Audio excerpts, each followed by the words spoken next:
Good afternoon, everyone. Welcome. My name is Stephanie Playford. I'm the president of the CFPM. We're looking forward to seeing everyone in person this year at our CFPM annual conference, November 3rd to the 5th.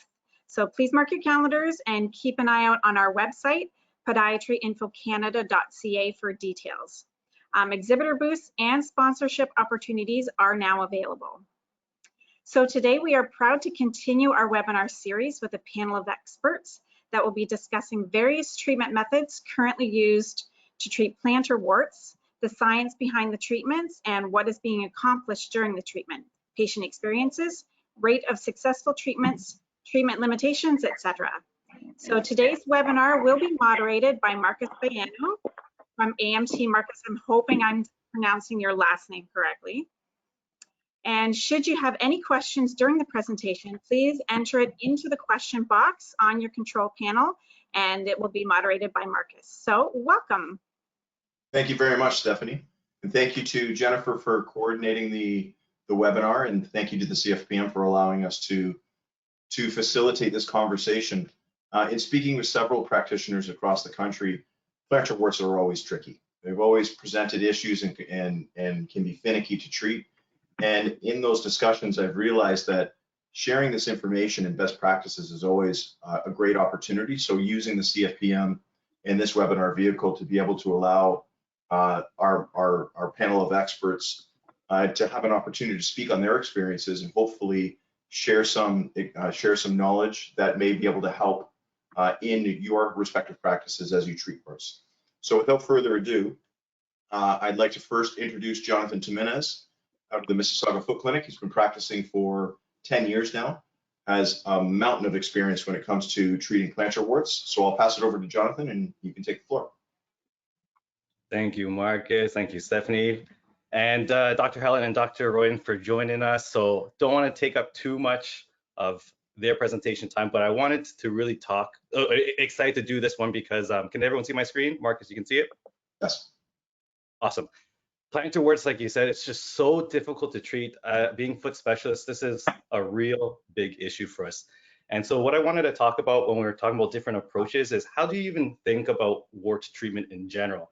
And I'm just going to go through how I kind of go about it. And to me, I see every wart as a special wart, as you want to call it that. I look at it very case dependent. So I'm asking a lot of questions when I'm treating my wart. So these are things I think that as practitioners, we should always be thinking about. Are we just doing the same thing over and over? Are we noticing certain patterns? So do you guys think all warts are the same? Do you think we should be treating each wart the exact same? Are you noticing that all warts respond equally to the same type of treatment? Or are you noticing that some warts respond better to certain types of treatments versus others? And of course, like, what is your treatment protocol? How are you deciding which treatment is going to be best for a certain type of wart? And what happens when our treatments don't work? Because you will come across warts that will not respond to your treatment. And that's where it gets really tough for us to kind of decide what we're going to do next. So all these pictures in this presentation, this quick little presentation, are from the office. And as you can see, we have some pretty difficult cases that come in every single day, just like you guys. So here, I like to have different options. I call it my wart treatment toolbox. And I want to have different options available because, again, each wart is different and they're not all going to respond the same. And of course, our patients have such different health profiles that it's very important that we have different options to them. So of course, first things first is taking a great history, kind of getting a story about how long that wart's been there. Is it truly a wart? Using a dermatoscope is key, and just learning a little bit about what the patient has done, and again, what does the wart look like? So quickly, I'm just going to go through the 4 main things that I use in my clinic. So I block them off or categorize them. Number 1 is topicals. There's so many different topicals out there, but over the last couple of years, I've really actually stuck to 60% pyrogallol, and it's really worked amazing. We'll go into what my treatment plan for each cream or treatment is and how kind of I schedule it out. But I use a lot of pyrogallol and I use imiquimod as well. And I use a lot of these with all these 4 different topics in conjunction, one after the other, or depending on how people respond, go along kind of like an algorithm. Number 2, I have a Cutera Genesis Plus, so a 1065 nanometer laser. So I use that a lot. I have a surgical option, surgical excision with electrocautery, and I also do phenol application after electrocautery. Again, I'm trying to create as much damage as we can to prevent any regrowth. If you don't know how to do a surgical excision of a wart, it's a skill that I think is very valuable to have and very important. And of course, this last one that I've been incorporating in my clinic for the last 2-3 years now is Swift. And it's a great option. We'll talk about each one.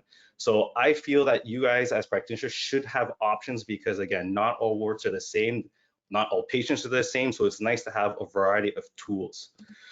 So this is kind of how I kind of wrote it out is if you take a general wart and you pick the right treatment with it, to get 80% clearance, this is kind of the schedule you're kind of gonna, I would normally see in my office. So each of these kind of treatment plans kind of gets you 80% success rate with these treatments, but it's really about matching the right warts with the right treatment.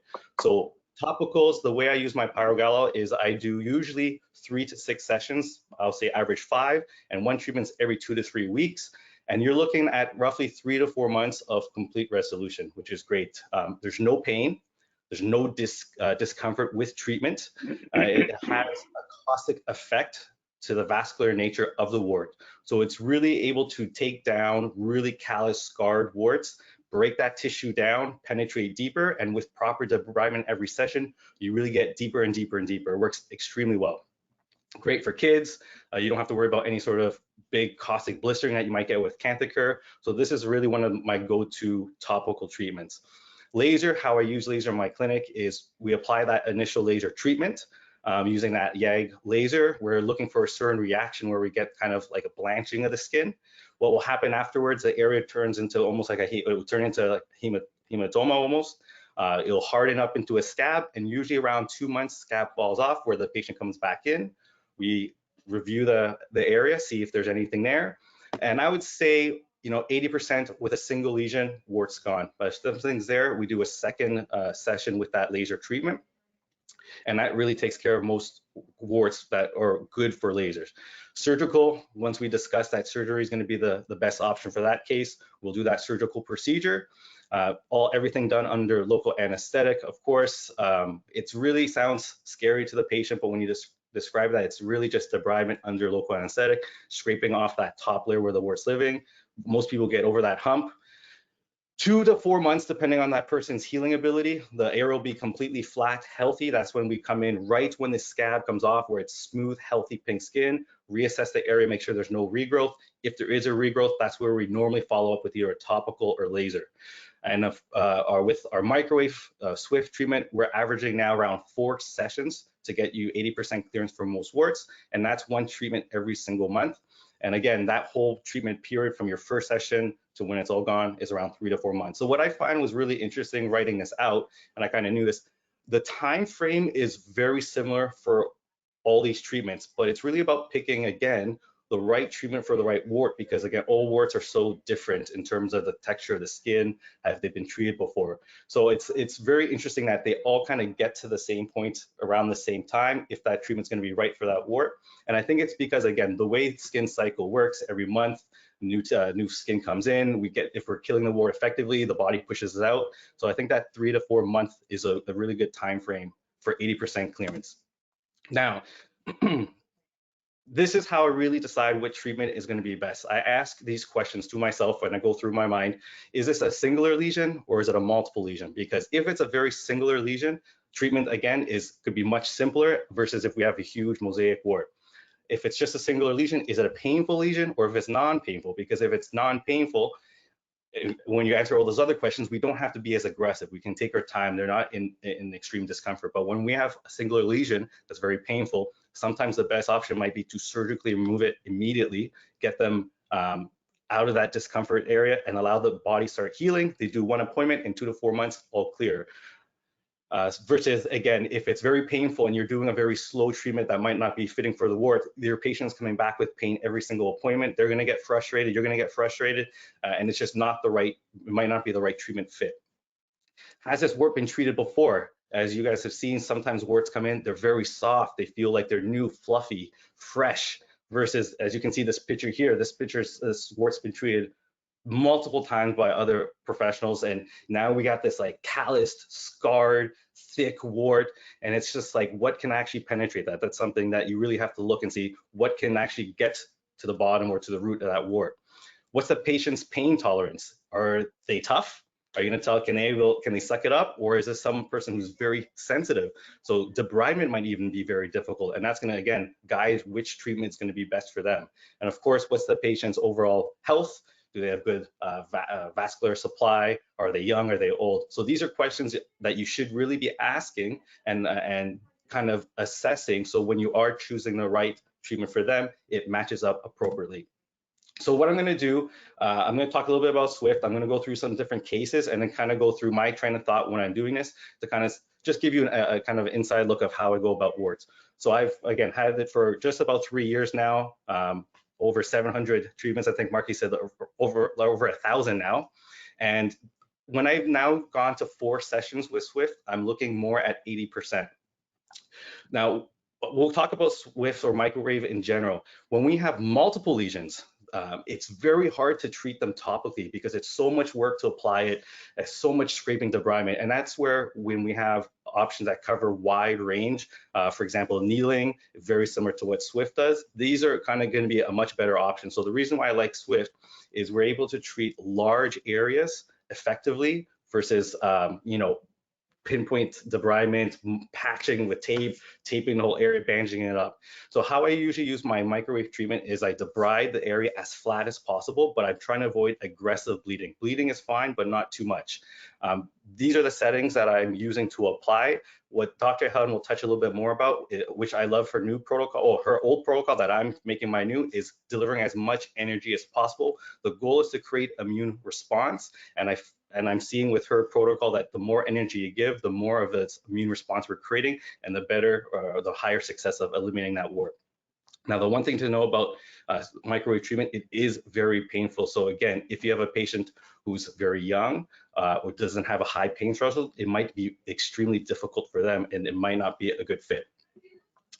That was a treatment protocol, 4 treatments once per month. So actually 4 treatments get you to 3 months. Then we do a 6 to 8 week follow-up. And around 80% of the time, if it's that right wart for the Swift, you're going to be gone. So that's right there. Now, when do I like to use Swift? I like to use it on very large mosaic warts because they're not great candidates for surgical excision. There's going to be too much scarring, too much downtime, very painful. Mosaic warts are very hard to excise surgically. When we have really heavy calloused or scarred areas, sometimes I find that Swift or microwave treatment isn't penetrating or being able to modify that damaged tissue. So sometimes I like to not use it for that. But the nice thing is there's no downtime versus surgical excision. So they can stay active, they can be swimming, they can move around, and they don't have to come in as often. So that's, again, another thing that I write down is how available is this person or patient able to come in for treatment. This little point here, just because Swift does so many and covers so many warts and can be very effective, it's not always my go-to. I always go through that algorithm of, is it a single lesion versus multiple lesion? Is it painful, non-painful? And that kind of helps guide me using those 4 different treatment options. So I'm going to go to the pictures because I want to talk about how I go about it. So this was a patient that came in. He's a custodian on his feet all day. This was only one of 3 spots. So he had 2 other ones just as large on the other part of his foot. I debrided it down. I saw this tissue. Because he had 3 large areas, he had to be on his feet. I'm not going to think about surgical excision at this point. He wasn't able to come in very often because he's living far away. So I decided that, you know what, Swift might be the option. So I actually did Swift 4 sessions. Now, what I found out, and this is why this information is very important, is I find when it's very heavily scarred, I wasn't getting that proper reaction or change. So what I switched to was using a topical session of the pyrogalol. I did 3 sessions of that, and I saw improvement, but it didn't really get better. So I moved to my next topical, which was the Aldera, and that cleared it. So what I'm starting to find out now is, again, when I see heavily scarred warts, I find that a topical treatment does a better job of breaking it down from the surface to getting to a thinner part where maybe Swift can work in the future, maybe laser can work in the future, but I find that scarred, heavily tissue needs some sort of topical caustic to really break that down.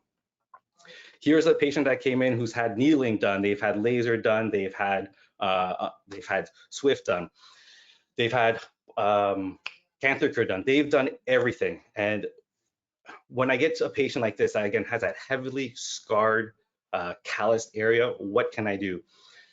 Now, he's tried everything, and it's like, what can I do for him that's different? So he's never tried pyro. So because of the size of it, surgical excision is not a good choice. Laser is going to cause a lot of blistering. So I started with my topical protocol of doing 4 to 6 sessions of pyro.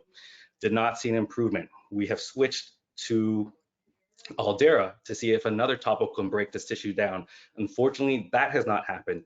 So we are actually going to be surgically excising this because nothing is getting in there. And this is one of those things where I really talk to the patient, let them understand that we are kind of at their end. He's tried injections as well.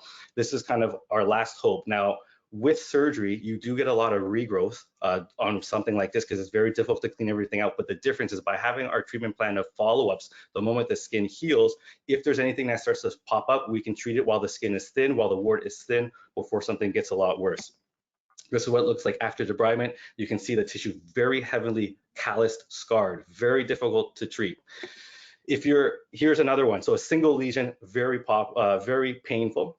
But based on all the questions that I usually ask, the patient was not able to take some time off doing a surgical excision. That would have been my go-to. But what's nice by having another option like Swift, where we can do that treatment, it doesn't allow them to have any downtime. We're able to clear it very well with those just 3 sessions. Now, the one thing I do really like about microwave treatment versus any sort of surgical procedure, as you guys know, is the larger the area, the more chance of scar tissue you have. With microwave treatment, it really does not leave any scar, which is amazing. So that's what I really like.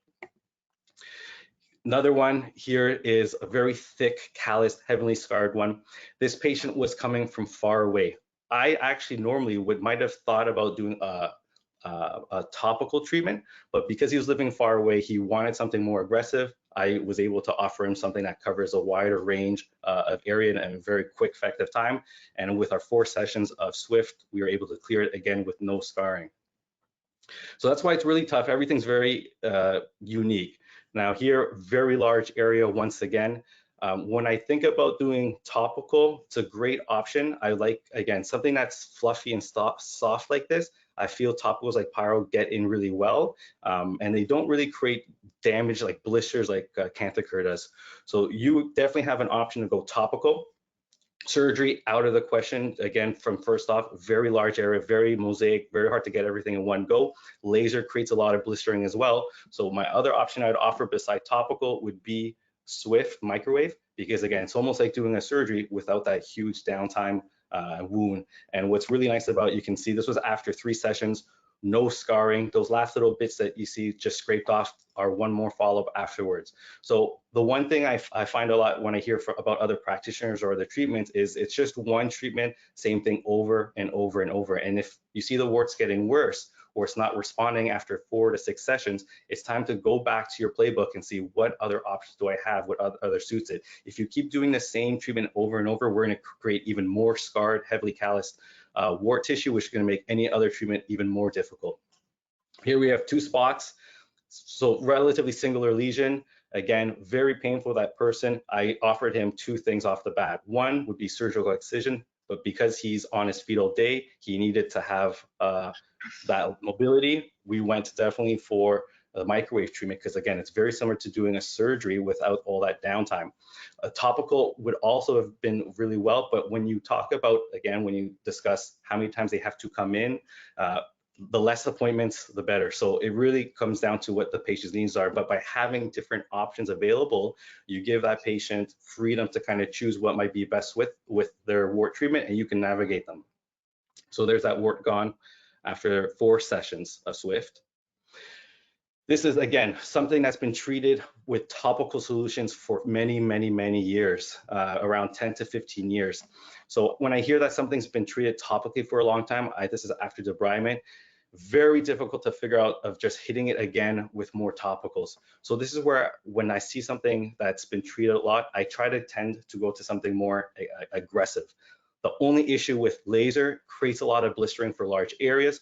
Surgery, very difficult, again, to get that all in one go. So really nowadays, my go-to for very large mosaic warts has been Swift, because it creates a more aggressive resolution without all the downtime that we get with those other laser or surgical options. So this is what it kind of looks like, very similar to a laser treatment. We see the bruising, the dried blood underneath.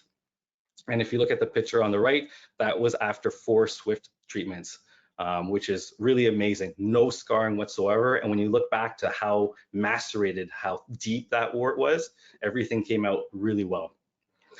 So flew by this, but I don't want to take up too much time for everyone else, but that's what I want to really push through, is that you have to have multiple options, and you really have to analyze what that wart is, what that patient's needs are, to kind of create the best treatment plan for them. And the wart treatments do different things, but you really have to know the pros and cons, the guidelines, the timeframes to offer that patient, so they help kind of make that decision with you. But that's how I go about treating warts. Thanks, Jonathan. I really appreciate it. Great information and great insight on specifically the decision-making tree that you've built in assessing what treatments to use for the respective warts that you were seeing on each respective patient. A couple of questions came in, and I'll prep Helen. You're going to go next. Comment from the audience: we've had some success in changing the environment of the skin. Example, desiccating hyperhidrotic skin with dry solar dehydrol. Any comments to that? For sure, because the more macerated the tissue, sometimes the more difficult to apply something that's going to macerate even further. So great point. If you find that someone has really sweaty skin, very important to dry out the foot so maybe the treatment can work better. So that's, again, it's seeing that patient's profile, maybe adjusting your normal treatment plan, adding something to it to create a better result. So that's true. That's a good thing I'll think about as well when I see that. Okay. Second comment was, for widespread mosaics, we might refer to dermatology for immunotherapy. Any comments on that? Yes, but the thing is, honestly, we know that warts only live in the top layer of skin. It really, if someone has a really severe immune, a true viral or wart because of the immune system, it might be even more widespread. But if you can really treat that top layer effectively with the right treatment, you should be able to clear it. And again, needling, Swift, they're trying to create that immune response. So that would be a great option to actually use first to try to treat it yourself before referring. Derms, as you know, really are going to do liquid nitrogen. They're going to give them prescription for salicylic acid, and that's just going to damage the skin even further. If they do laser, it's really, they maybe use a CO2 laser, and they're just going to blast the area, which is going to create even more damage. So it's our job to really treat as much as you can with all the tools that are available before you refer them to a dermatologist, because you know they're, especially in Ontario, they're only going to do liquid nitrogen and maybe give them a prescription for salicylic acid. Okay. The next question was, how much do you charge for one session of Swift treatment? $185 per session. We do four sessions usually now. So I charge the consult, I charge for the Swift, and then we do our 4 sessions there, and then I do a follow-up after that 4th session, no charge. Perfect. And the last question is there still a role for CO2 laser in your practice? For me, no, because I have the YAG laser. But again, having different options is great. So if you can get a CO2 laser and it works well, again, I use laser for only very small singular lesions. I don't use it for mosaic or large lesions anymore because it creates too much of a blistering effect. And sometimes we spread the wart even more. So it's about choosing the right equipment for the right kind of wart you want to treat it with. Great, thank you for that.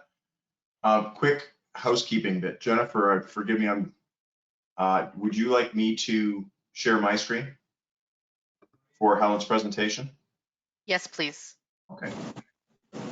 Sorry, Marcus, I can't seem to get it up on my thing.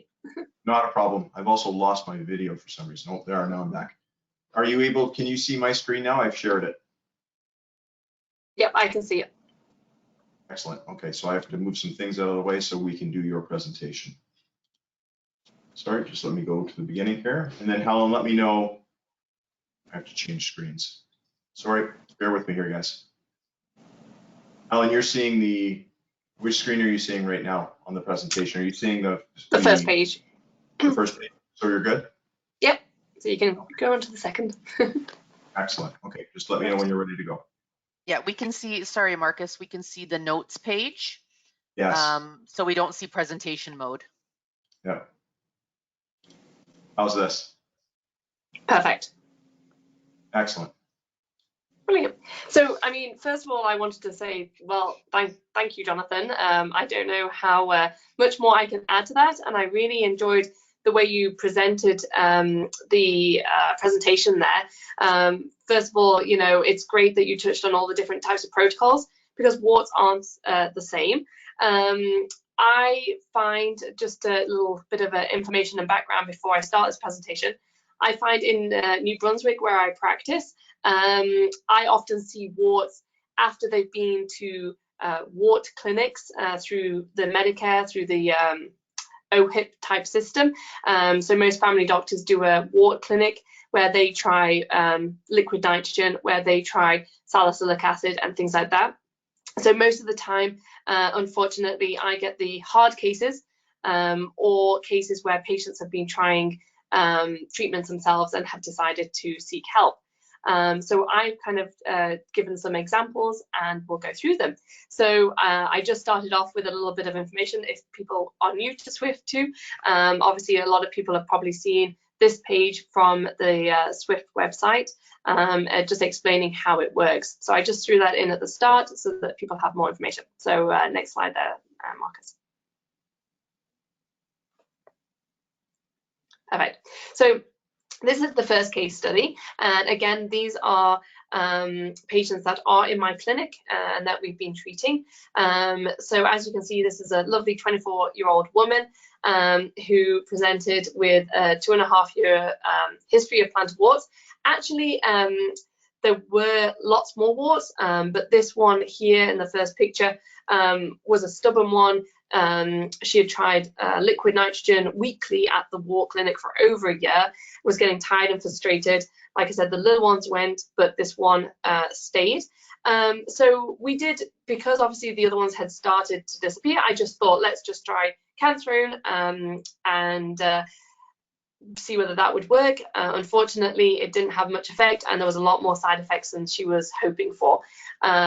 So we introduced the Swift protocol. In the first picture, that's after the first application, and she actually took it herself and sent me the picture after 2 weeks.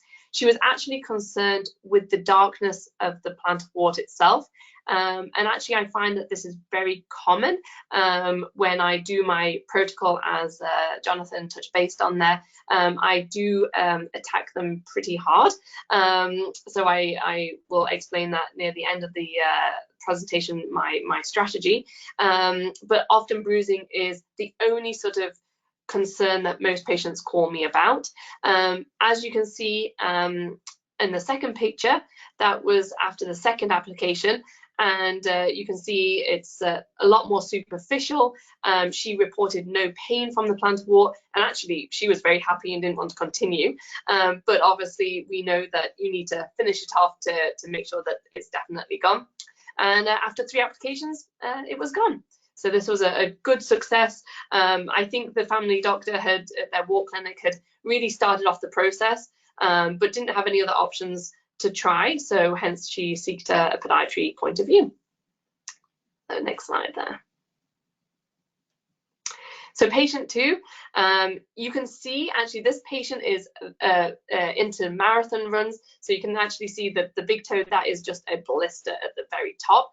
But with her, because she does a lot of marathon runs, she's at the gym morning and night, her feet sweat a lot. The plantar warts just thrive. So one of the things that really is important before I kind of go through her case specific is treating the whole foot, not just focusing on the plantar wart, you know, accommodating them. We put into place treatments to help with the sweat and to stop her feet from getting moisture. I educated on foot health and taking care of her feet, especially after a run, and how to maintain the callus as well that is produced on her activities. So she only had like that spot around the big toe. You can see different clusters of the plantar warts. They were very painful, and they were interrupting her running, causing her to get knee pain and hip pain, which obviously she wasn't liking. She had actually been prescribed orthotics in the past because another person she saw thought they were corns, but they were, like Jonathan says, dermatoscoped, and they were confirmed as plantar warts. This lovely lady, I treated her children prior, and so she had seen how it works. She had seen the improvements that you get from Swift and how quick they can resolve. So she was very excited to try it on herself after she'd got her children sorted. She never informed me during the process of treating her children that she had plantar warts. I think she was wanting to ensure her children got treated first. So she had been treating them at home.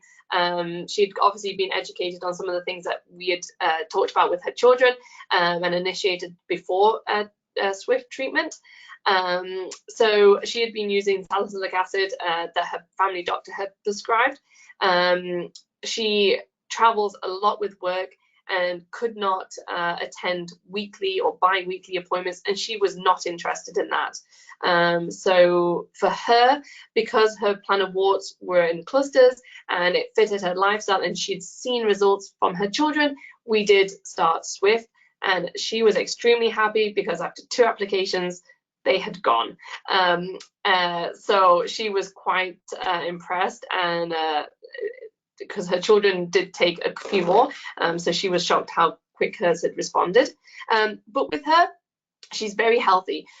You know, her lifestyle is very important to her. So she takes multivitamins. She increased zinc during the treatment protocol. She maintained very good foot health. She took it on all the advice that we had suggested, and you can see in the bottom picture there that after just 1 application, all the little ones had kind of decreased. Her foot looked a lot healthier, not as macerated, not as wet, and after that one, I didn't have a picture, but it has completely resolved, and she has maintained that foot health, so which is important too. Next slide. So patient 3. This is an interesting case, and I threw this one in there because, as Jonathan said, plantar warts are all different, but scenarios are different too. Typically, I do not treat people with diabetes because of the autoimmune effect and the risks associated with it. However, this type 2 diabetic was very well controlled on only metformin, had an excellent A1C of like 5.2. It was better than a lot of patients I see normally. So, and no other health problems. It doesn't smoke, doesn't drink too much, but had these plantar warts on the heel for many years, and they were causing pain. They had reduced in size and then increased again, and just was frustrated by them. And obviously, being diabetic, they pose risk. They put him in a higher risk in a higher risk category, and we just wanted to try it. I actually did in this case get them to sign a consent form, an extra one, to say that because of the diabetes, you know, there's more risk and less chance of success. So we initially started with the salicylic acid weekly, just to give that a go. And after 4 weeks, she wanted to try the Swift. So we did 3 applications and then waited the 8 weeks. During that 8 weeks, I did see her for debridement and to just kind of see how things are going. Again, I encourage zinc, vitamin C, vitamin D, all of those different protocols, and we managed to reduce them and get them very superficial, not 100% resolved by any means, but they weren't painful anymore. The patient was extremely happy. I'm probably pretty hard on my success rate because if they're slightly there, I don't call that as a success. But for her, pain was reduced, her risk category went down with regards to her diabetes and her feet. yeah, there's no scarring and no side effects. So yeah, the next slide. So children, since our last kind of discussion that we've been having, I've been looking more into the children's success and how many children I've treated, and it's a hard one where you start. Often I do try other methods first, unless they've tried things at the Plantar Wart clinics. They're multiple. With children, I don't want to cause scarring because they've got a long life ahead of them. We don't want corns to form in that area and things like that. So Swift is actually a really good option when they come to me and parents are distraught that they're having to go weekly or bi-weekly to these clinics and they're not getting anywhere, and actually the child is suffering from pain and needs something else. So the one on the left was an 11-year-old boy, and most times with children I see them on their hands and their feet. Obviously our scope of practice doesn't cover treatment on their hands, so we treat their feet, but we often notice that once the plantar warts go on their feet, the little ones on their hands disappear. So he had tried liquid nitrogen. We had done a bit of silver nitrate. I didn't do the liquid nitrogen, it was at a family doctor's clinic. I tried a little bit of silver nitrate just to shrink back things. It was a delicate thing to try, so I did that. But for him, he was extremely embarrassed, especially the ones with his hands, and they were painful. So we treated it with one Swift treatment. He tolerated it fantastically. And actually with children, I often try it on the parent's hand first, just to show them that, you know, it is sore, it's going to hurt, but it won't last long. And I find that kind of little type of idea works well. I don't encourage that if people don't want to do that, but that's what works well with children for me. They see their parents okay with it, and then they aren't scared as much.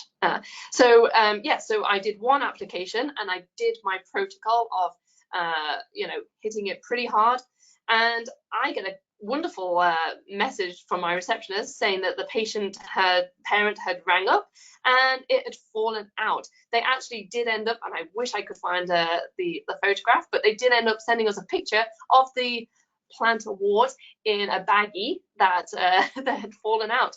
So I told them to follow up with me a couple of weeks later, just to see whether it changed.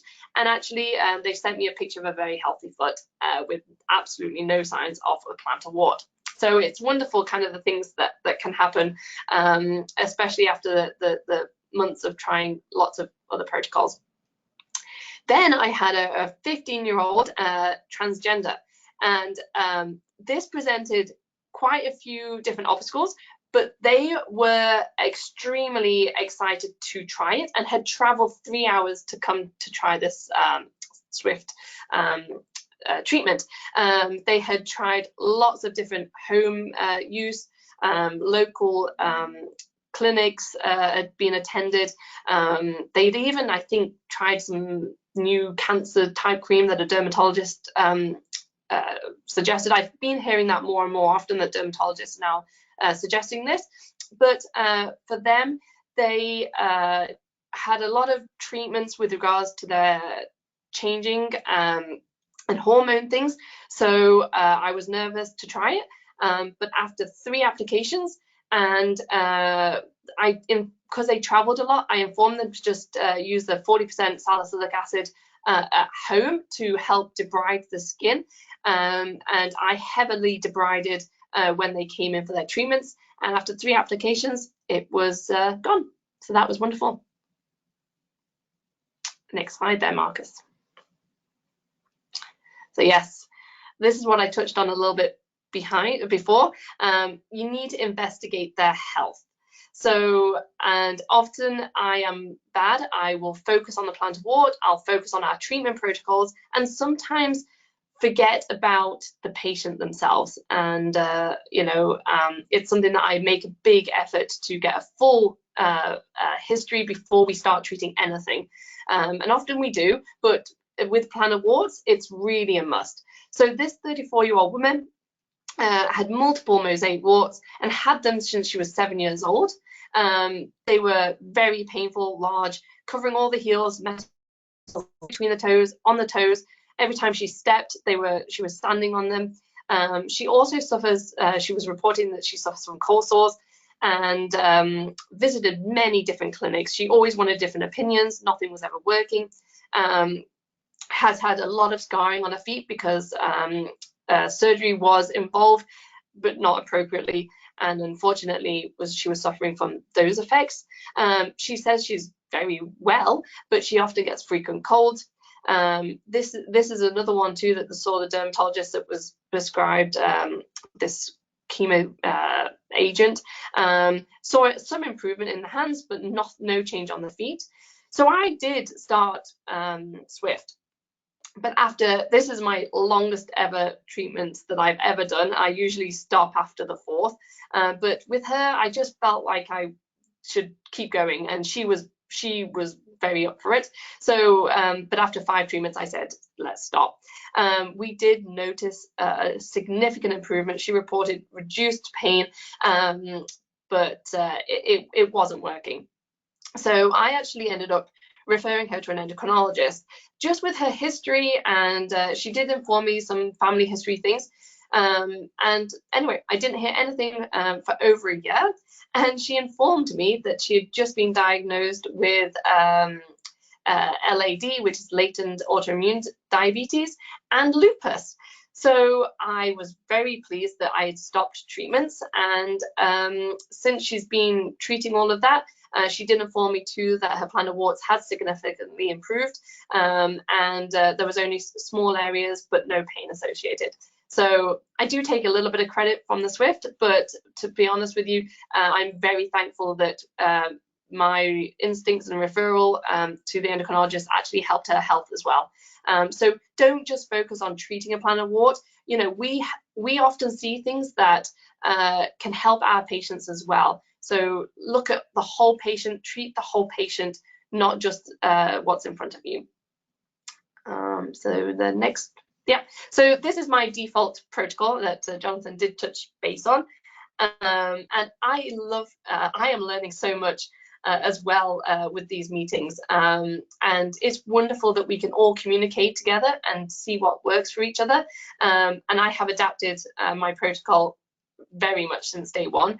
And one of the points that I really want to emphasize, no matter how you are treating a plantar wart, you need to debride heavily, obviously depending on topical things, but most times debriding heavily, irritating the wart, don't be afraid if you make it bleed a little bit, works best, especially with Swift treatment.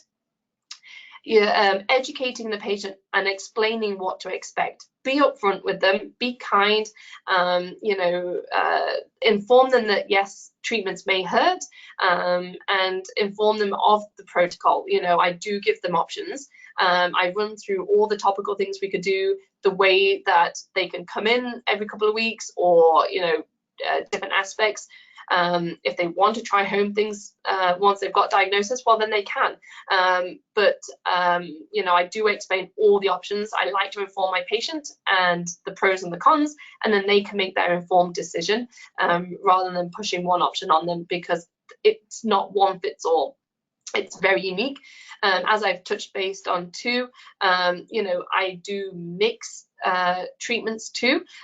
Swift, I found that sometimes when I can't debride fully, I do get them to use salicylic acid a couple of days prior to treatment, or I kind of include it before Swift protocol starts, and then we initiate it. Or I do advise patients to start zinc supplements and to maintain the calluses in between appointments.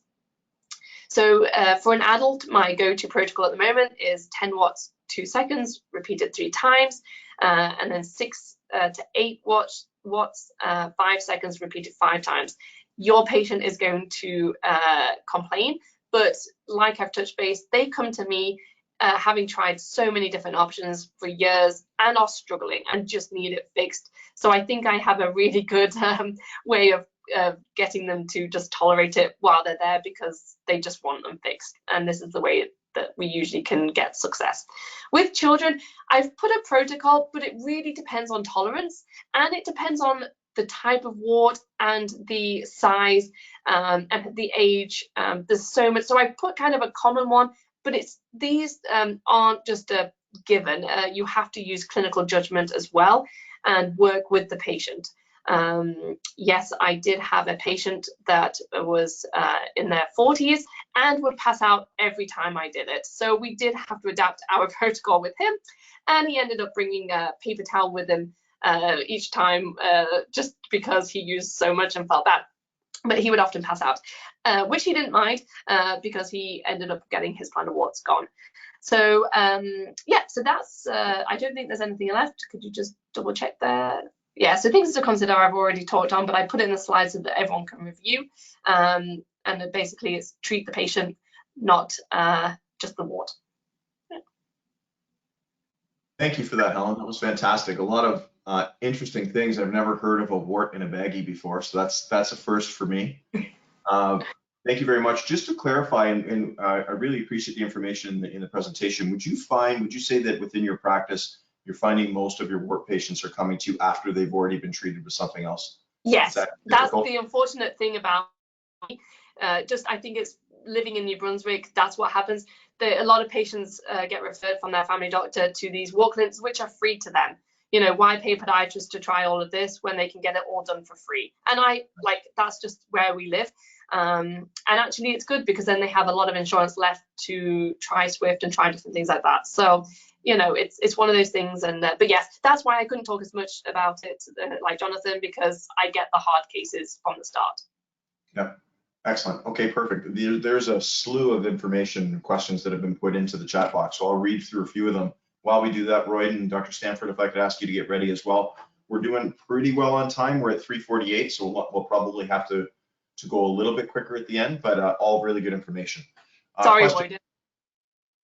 So a couple questions. Dr. Stanford, you can answer on these as well. Jonathan, if you're there, if you want to pipe in, absolutely, please do. You bet. Great job, Helen. Do you require local anesthetic infiltration for Swift? I can comment on that. That is my protocol. Yeah. So Dr. Stanford, go ahead, Dr. Royden, go ahead.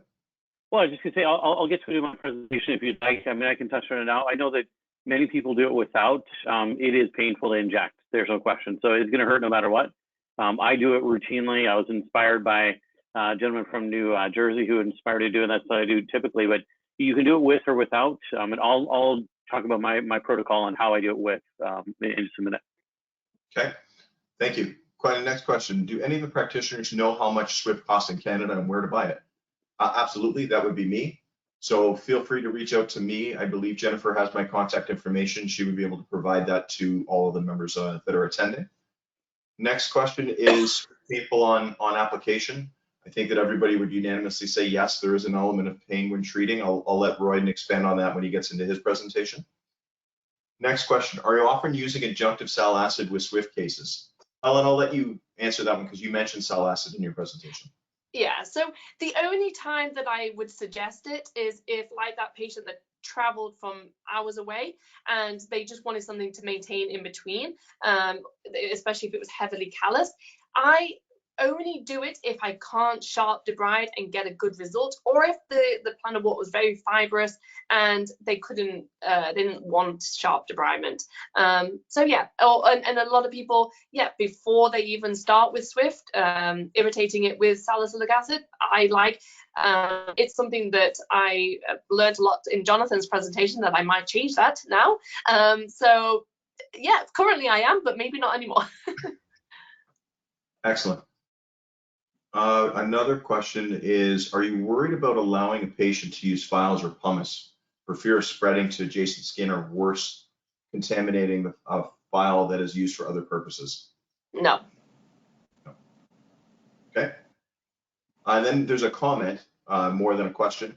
In young children with plantar warts, the use of 10% formaldehyde seems to be very useful and pain-free. Oh, fantastic. Good information. I don't have information as to who wrote that, but feel free to share if you would like to. And with that, thank you, Helen, for the presentation. It was fantastic. I don't want to see a picture of a wart in a baggie. That'd be an interesting one for me. And I will pass it over to Dr. Stanford to continue with the presentation. Okay, can you see my screen, Marcus? Yes, we can. Okay, so yeah, I mean, this is great because, you know, Jonathan did a great introduction to a whole bunch of different ways of approaching this. And then Helen went into great detail into her approach to SWIFT. I think her approach is unique in that she pretty much just does SWIFT, which I don't think is a bad way to approach it. You know, in medicine, we get most predictable results when we do the same thing over and over again. And so like she mentioned, her protocol varies from patient to patient, especially with kids, but it's relatively successful the way she has it. So I just wanted to touch on my approach to treating warts is I really only offer a few different ways of doing it. And SWIFT, we were one of the first clinics in Western Canada to carry the SWIFT in 2019. And we used to be the third highest user or second highest user in Canada where we're rated anymore, but man, Jonathan does a whole bunch of SWIFT. So people ask what the success rate is. It's hard to say what success rate is because I oftentimes will stop the SWIFT and switch to a different treatment after doing some SWIFT. And I don't consider that a failure. I just consider it extending the treatment. So I do something that's complementary. We'll talk about that. And eventually we get rid of virtually all of the warts that come into my clinic.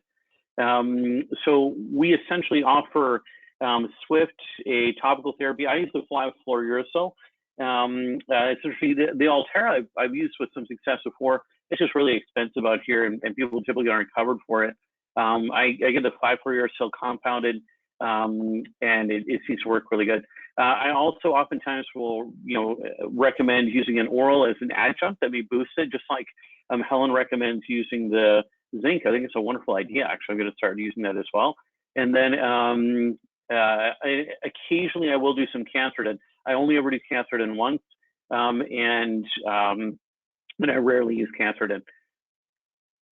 You know, Helen showed this slide, and I actually had this poster up in both of my treatment rooms, and I love showing this to people because it's important to understand that a wart is a column of virus-infected cells in the skin. It is oftentimes much thicker than the skin layer, and plantar warts are unique in that the plantar surface of the foot is the thickest skin layer in the body, up to 9 times thicker than elsewhere, about 4.5 millimeters versus 0.5 millimeters in most of the body. So a wart, I love saying this to people, a wart on the bottom of the foot is living in a capsule. And treatments for warts work from the inside. You know, during treatment, it's going to appear very similar on the surface. And don't get discouraged. Warts are discouraging by nature. You know, it's funny because, like, you know, Jonathan and Helen are talking about getting rid of these things relatively rapidly, and I'm jealous. I don't get rid of them quite as fast, but I never give up on a wart either. And maybe I need to look at Jonathan's approach of switching things around a little bit. But I think that when you're doing the SWIFT, it's always working. And some people get discouraged. They're like, well, I did 3 and it didn't seem to work very much. I think that it's working. You just don't really see it. It's hard to quantify your results, and don't give up on it. You're making progress. You know, continue on. Things that make warts more difficult to treat, obviously the size. Jonathan talked about, you know, how much scar tissue or callus tissue there is. The duration. I get people that had 25-year-old warts are going to be much deeper infiltrated into those tissues and much harder to treat. And so things like that. You know, one of the things that's important when you're talking to these people is try to manage their expectations. I tell people, you know, typically, you know, 3 to 6 months with either treatment, and sometimes longer. But we won't give up on it. We'll get rid of it eventually. Somebody asked about how I do this. I numb all my patients for SWIFT, which is why sometimes with younger children, I will offer it to do it. The second treatment, the not numb treatment, but typically with kids, I'll oftentimes opt for the 5-fluorouracil topical instead. So I use a little syringe, like a 27 gauge 5-inch needle, and I typically use a 3 cc syringe in most areas, unless it's the tip of a toe, I'll use a 1 cc. And it's not uncommon, especially in the heel. I might end up using 6 or 9 or even 12 cc's to numb a large area. I'll show you at the end of this presentation a patient that had a very large wart in it, took quite a bit of numbing, and you know, you kind of the first stick is what they feel, and then you go stick into areas where it's already numb and kind of work your way around. So the numbing, what it does is it makes it so that they feel some pain during the numbing medication, which is pretty predictable, but then they don't feel any pain during the treatment. So it allows you to do 10 seconds or 10 watts for 3 seconds time 5 treatments is typically what I do for patients. If they had a really painful result, like say I see them for their second treatment, the first one was painful for a week or two, I might bump it down to 4 treatments instead, but I still like that 10 for 3. 10 is where we get the deepest penetration, and so I like to do the 10 if we can. And that's why it's great that we see, Jonathan and Helen talking about trying to get at least 1 or 2 treatments at that higher level. And then I just find that adding that extra second can be really helpful. Sometimes I'll do it 10 for 4 if the patient is really ambitious. I have tried a 10 for 5 a couple times, and that can be pretty painful. So I usually don't do that. It's been painful for like a month, and that may not be a good idea. So just like they mentioned, I aggressively debride these things, and then I treat, just like Jonathan mentioned, if it's a mosaic lesion, I treat side to side. I don't treat like general areas. I treat tip to tip, basically. Yeah, typically 3 or 4 more treatments. After 3 treatments, I also like to wait a couple of months, just like Helen mentioned, and I'll do a 4th if they want to, or if they want to switch to the 5-fluorouracil product, I'll do that as well. And we always, I just keep seeing patients till their result. So the 5-fluorouracil product, the difference is it's a topical. I have them applied under occlusion. This slide talks a little bit about that, so you can take a picture if you want. And I typically want them to use it until that's replaced with healthy uninfected cells. It's complementary to SWIFT because SWIFT is activating the immune system. It's really an immunological response. Those cells are coated in antigens that really trigger this T helper mediated immune response to the area. Those T helper cells will phagocytize those virus infected cells and kill them one by one. And so the SWIFT is using the immune system to function. The 5-fluorouracil basically deactivates any remaining virus infected skin cells in this column of virus infected cells that comprise the wart, and it becomes complementary. And so sometimes we'll do 3 SWIFT, and then we'll do 5-fluorouracil. I just had a patient this morning that we had done 5-fluorouracil for a little while, and we did another boost for SWIFT. And so I encounter patients that these sometimes take 9 to 12 months to get rid of, and maybe it's just the way I'm approaching it. I do get rid of it in sometimes a single or 2 treatments with SWIFT, and quite calmly after 3 or 4, but occasionally it'll go on for quite a while. It doesn't mean that you haven't achieved something. It just means that wart is impressive, and keep hitting it. It's going to eventually work. Oh, like I mentioned in this slide, the skin, most parts of the body turns over 28 days. Obviously, because it's up to 9 times thicker on the bottom of the foot, it may take longer. And quite often these will penetrate deep into that subcutaneous tissue. They don't invade through the dermis, but they'll bulge the dermis out histologically. Cantharidin, I touched briefly on. I rarely use that one. Most of you are familiar with that. I typically leave it out for 24 hours, have them clean it off, see them back a week later, and I'll debride it. But I only ever do cantharidin once. And then cimetidine is the booster that I oftentimes offer. So I like the idea of adding some zinc. Helen, thank you for that. I think it's a wonderful idea. And then if a patient has a whole bunch of warts, or they've been treating them, or it's been around for 25 years or something like that, or they tried a whole bunch of treatments, I'll offer them some oral cimetidine. There's some quite a body of literature that suggests that oral cimetidine during treatment can boost your T helper mediated immune response, which is unique. It's not an antiviral. It doesn't help you with other viruses. It's not how we get rid of most viruses in the body. It's how we kill skin cells infected with the virus. So the cimetidine may boost this, and I wouldn't use it by itself, but as an adjunct, I use that quite often. Resolution. So I don't want to misquote Tracy Blahovich, and I don't have the article or presentation where she said this, but she kind of gives you the guidelines. So we're looking for a wart is resolved when one can see undeviating dermatoglyphic skin lines. So if those lines still converge around the wart, then we consider the wart present. And if we see those lines traveling straight through that area where the wart was, even if you still see a bit of a lump or discoloration, we consider that gone. Okay, I'm just going to touch on one case, but I don't know what time it is. But this is the cavernizing donut wart. This is a 15-year-old who had a wart that was treated with liquid nitrogen. It was a solitary wart that cavernized into a big donut. It made it worse. His parents were super frustrated. His dad was practically hostile. They just wanted SWIFT. And so we numb him up and do the SWIFT. I'm going to run you through all of his treatments. So the initial visit presented like this. So quite the impressive donut of warts. It started this big. It's really kind of sad. So these are all typically a presentation at, not after debridement. So the second time, it looked a little bit like this. And we're debulking it and making some progress, but it doesn't look a whole lot different. The third treatment, again, similar. We're debulking it, but it looks pretty similar. You don't see a lot of surface resolution. Obviously, some of these guys are starting to disappear, so some areas are thinning out a bit. After that third treatment, we see quite a different appearance. We're seeing a nice delineated margin of skin when I debrided this, so it was starting to look substantially better. I was really happy with that. You can see after that treatment, the fourth treatment, we see these, this is just hemorrhaging in the skin layers, kind of like a talon noir. You debride that. I actually took a picture of post-debridement of this one so you could see. So you trim away that skin, you can see there's very little left here actually. And so this was after the fourth treatment. We opted to do a fifth. And he came and saw me after the fifth, and this is what he was left with. And when I debrided this, is all healthy skin. So pretty remarkable case. You're really kind of exciting. Like I mentioned, though, don't get discouraged as you go through treatment with these guys. It's not something that the treatment's not working necessarily. It just takes a long time for these guys to change, and it's important to manage expectations. There's no singular treatment that works really good for this. Jonathan offers some surgery. I don't do surgery for warts in my clinic. I should send them over to Toronto and see Jonathan. So summary, plantar warts are very difficult to treat. Manage expectations. Wow, we love this switch. It's great. I get people that fly in from the interior, from the island to have it done.